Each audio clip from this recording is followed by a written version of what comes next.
నమస్తే, welcome to our channel. మరి ఈరోజు తమిళనాడు రాజకీయాల్లో పెను మార్పులు చోటు చేసుకున్నాయి. మరి టీవీకే అధినేత విజయ్ 2 స్థానాల్లో కూడా ముందున్నారు. అదేవిధంగా టీవీకే పార్టీ చాలా మెజారిటీగా ముందుగా ఉంది. సో అయితే అటు సోషల్ మీడియాలో పవన్ కళ్యాణ్ గారిని అదేవిధంగా విజయ్ దళపతిని ఇద్దరిని కంపేర్ చేస్తూ పెడుతున్నటువంటి పోస్టులను ఏ విధంగా చూడాలి తెలుసుకునే ప్రయత్నం చేద్దాం. దీనిపై చర్చించడానికి మనతో పాటుగా ఉన్నారు టీడీపీ రాష్ట్ర అధికార ప్రతినిధి అప్పసాని రాజేష్ గారు.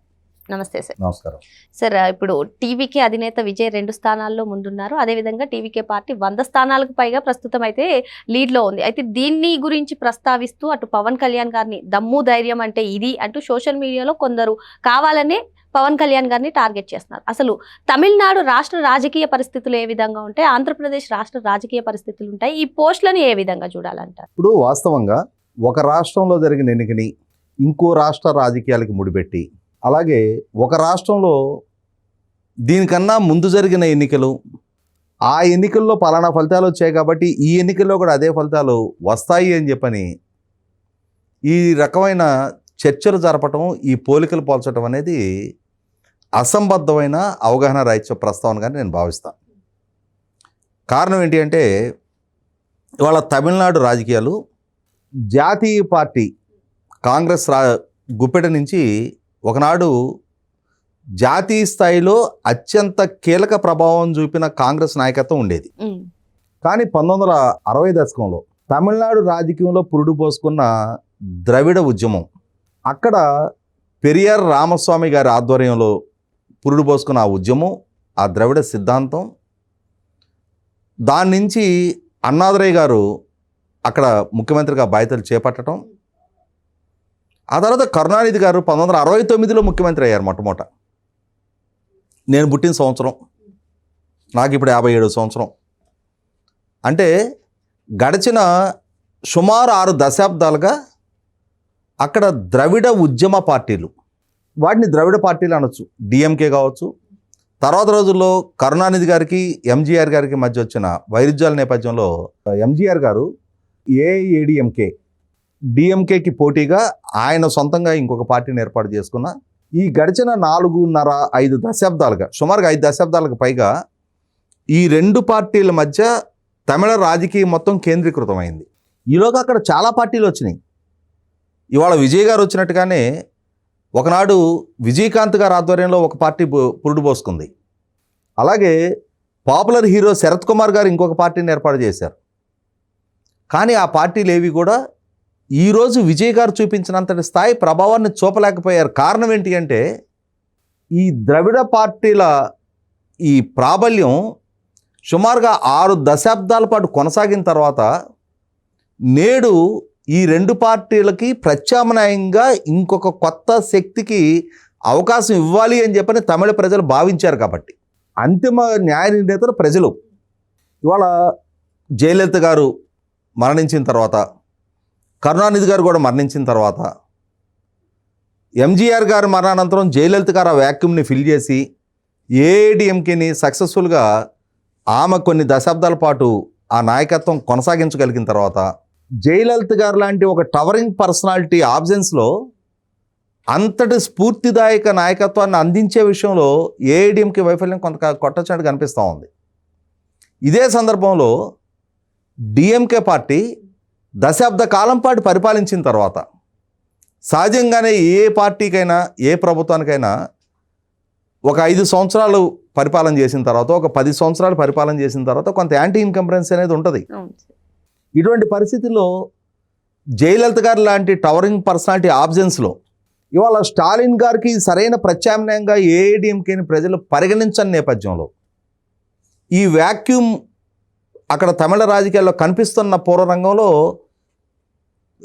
విజయ్ లాంటి క్రౌడ్ పుల్లింగ్ ఎబిలిటీ ఉన్న పాపులర్ హీరో తను ఒక పార్టీ ఏర్పాటు చేయటం, ఆ పార్టీ ఏర్పాటు చేసిన క్రమంలో ఈ 2 పార్టీలకి ఇంకొక ప్రత్యామ్నాయానికి అవకాశం ఇవ్వాలి అని చెప్పిన తమిళ ప్రజలు కూడా 6 దశాబ్దాల తర్వాత వాళ్ళ నిర్ణయం తీసుకుంది.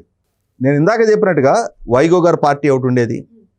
ఆ తర్వాత కాంగ్రెస్ పార్టీ నుంచి విభేదించి బయటకు వచ్చి జీకే మోపనారు, చిదంబరం గారు లాంటి వాళ్ళు ఒక తమిళ మనీలా కాంగ్రెస్ అని చెప్పని, టీఎంసీ అని చెప్పని ఒక టైంలో వాళ్ళు ఒక పార్టీ ఏర్పాటు చేశారు. అలాగే విజయకాంత్ గారి పార్టీ, శరత్ కుమార్ గారి పార్టీ, అన్బుమణి రామదాస్ గారి పార్టీ, ఇట్లా తమిళనాడులో చాలా పార్టీలు ఉన్నాయి. అవి కొన్ని పాకెట్స్కి పరిమితమై ఉన్నాయి. కానీ ఇవాళ రాష్ట్ర స్థాయిలో ఒక యూనిఫామ్గా సింగిల్ లార్జెస్ట్ పార్టీగా విజయ్ గారిని ఇవాళ ప్రజలు గెలిపిస్తున్నారు. ఆ ట్రెండ్స్ మన కళ్ళ ముందు కనిపిస్తున్నాయి అని అంటే ఆ వ్యాక్యూమ్ ఉన్న సందర్భాన్ని విజయ్ గారు వినియోగించుకోగలిగారు. అటువంటి స్థితిని ఇవాళ ఆంధ్రప్రదేశ్ రాష్ట్ర రాజకీయాలకు అన్వయించి ఇక్కడ పవన్ కళ్యాణ్ గారు పార్టీ ఏర్పాటు చేశారు కదా, ఆయన బీజేపీతో తెలుగుదేశంతో అలయన్స్లోనే పోటీ చేశారు. ఇక్కడ గమనించుకోవాల్సింది ఏంటంటే ఎన్టీ రామారావు గారి పార్టీ ఆవిర్భావ ప్రకటన జరిగిన నాడు 35 సంవత్సరాల అప్రతిహత కాంగ్రెస్ పాలనకి వ్యతిరేకంగా ఆ రోజు ప్రజలలో ఆ కాంగ్రెస్ ప్రభుత్వాల పట్ల పాలకుల పట్ల పెరుగుతున్న వ్యతిరేకత నేపథ్యంలో అప్పటికే జనతా ప్రయోగం విఫలం చెందున నేపథ్యంలో ఆంధ్రప్రదేశ్ రాష్ట్రంలో కూడా ఉమ్మడి రాష్ట్రంలో మొదటి నుంచి కూడా కొన్ని ఎన్నికల్లో కమ్యూనిస్టుల్ని ఒక స్థాయి వరకు ఆదరించారు. 1978 అసెంబ్లీ ఎన్నికల్లో జనతా పార్టీకి కన్సిడరబుల్ నెంబర్ ఆఫ్ అసెంబ్లీ సీట్లు దక్కాయి. కానీ ఆ దక్కిన ఆ నెంబర్ని రాష్ట్ర వ్యాప్తంగా విస్తృతంగా దాన్ని వ్యాప్తి చేసుకోవడంలో కమ్యూనిస్టులు జనతా పార్టీ విఫలం చెందినాయి. ఇటువంటి స్థితిలో యాంటీ కాంగ్రెస్ అనే ఆ భావజాలాన్ని మరింత కన్సాలిడేట్ చేయడానికి ఎన్టీ రామారావు గారు పార్టీ ఆయనకున్న ప్రజాకర్షణ ఉపయోగపడింది. ఆయన ఎంచుకున్న పంద, ఆయన ప్రశ్నించిన తీరు, ఆయన చేసిన ప్రచారం, ఆయన ఎంపిక చేసిన అభ్యర్థులు, ఆయన ప్రకటించిన మేనిఫెస్టో, ఇవన్నీ కూడా కాంగ్రెస్కి ఒక ప్రత్యామ్నాయ శక్తిగా ఎన్టీ రామారావు గారిని ఆ రోజు పరిగణించగలిగారు. కాబట్టే ఆయనకంతటి అప్రతిహత విజయం దక్కింది. ఆ దక్కిన విజయాన్ని అదేదో గాలివాటపు విజయంగా కాకుండా ఆ పార్టీకి ఒక జవసత్వాలద్ది ఒక యంత్రాంగాన్ని సమకూర్చడంలో చంద్రబాబు నాయుడు గారి కృషి చాలా అనితర సాధ్యమైంది. కాబట్టి వాళ్ళ తెలుగుదేశం పార్టీ 44 సంవత్సరాల పాటు ఇవాళ తన ప్రస్థానాన్ని కొనసాగించగలుగుతూ ఉంది. ఇటువంటి స్థితిలో చూసాం మనం 2014 రాష్ట్ర విభజన పూర్వరంగంలో కాంగ్రెస్ పార్టీ ఒక రకంగా తన ఉనికినే కోల్పోయింది. ఆ ఉనికి కోల్పోయిన నేపథ్యంలో కాంగ్రెస్ శ్రేణులకు వాళ్ళకు ఒక ప్రత్యామ్నాయం కావాలి కదా. వాళ్ళకి రాజశేఖర్ రెడ్డి గారి కుమారుడిగా జగన్మోహన్ రెడ్డి రూపంలో ఒక ప్రత్యామ్నాయం కనపడింది. ఆ కనపడే నేపథ్యంలో వైసీపీ పార్టీ కూడా వ్యవస్థాగతంగా బలపడగలిగింది. ఇటువంటి చిరంజీవి గారి పార్టీ ఆవిర్భావం జరిగినాడు కాంగ్రెస్ తెలుగుదేశం, తర్వాత వైసీపీ తెలుగుదేశం, ఈ మధ్య నాడు చిరంజీవి గారైనా నేడు పవన్ కళ్యాణ్ గారైనా వీరు రాజకీయ రంగ ప్రవేశ నేపథ్యంలో విజయ్ గారితో కంపేర్ చేసినప్పుడు వీళ్ళిద్దరికేం క్రౌడ్ పుల్లింగ్ ఎబిలిటీ లేదా? ఒకనాడు చిరంజీవి గారు విజయ్ కన్నా ఎక్కువ క్రౌడ్ పుల్లింగ్ ఎబిలిటీ ఉన్న సుదీర్ఘకాలం అగ్ర కథానాయకుడిగా కొనసాగిన నటుడే. కానీ అగ్ర కథానాయకుడు వేరు, నాయకుడిగా ప్రజలు పరిగణించడానికి వచ్చేటప్పటికి రాజకీయ పరంగా ఆల్రెడీ 2 బలమైన పక్షాల మధ్య ఆయన స్పేస్ సాధించుకోలేకపోయారు, సృష్టించుకోలేకపోయారు. ఇటువంటి పరిస్థితుల్లో 2019లో కమ్యూనిస్టులు బహుజన్ సమాజ్ పార్టీతోటి కలిపి జనసేన పోటీ చేయడం జరిగింది. వాస్తవంగా 2014 ఎన్నికలకు ముందే పార్టీ ఆవిర్భావ ప్రకటన జరిగినా ఆ ఎన్నికల్లో జనసేన పార్టీ పోటీ చేయలే, అప్పుడే కొత్తగా ఏర్పాటైన పార్టీ. ఇటువంటి స్థితిలో 2019 ఎన్నికల్లో కమ్యూనిస్టులు బహుజన్ సమాజ్ పార్టీతో కలిపి అలయన్స్గా పోటీ చేసిన ఈ తెలుగుదేశం వైసీపీ ఈ 2 బలమైన ఒకరికొకరు ప్రత్యామ్నాయంగా కనిపిస్తున్న ఆంధ్రప్రదేశ్ రాష్ట్ర రాజకీయం ఈ 2 పార్టీల మధ్య పోలరైజేషన్ అయిపోయి ఉంది.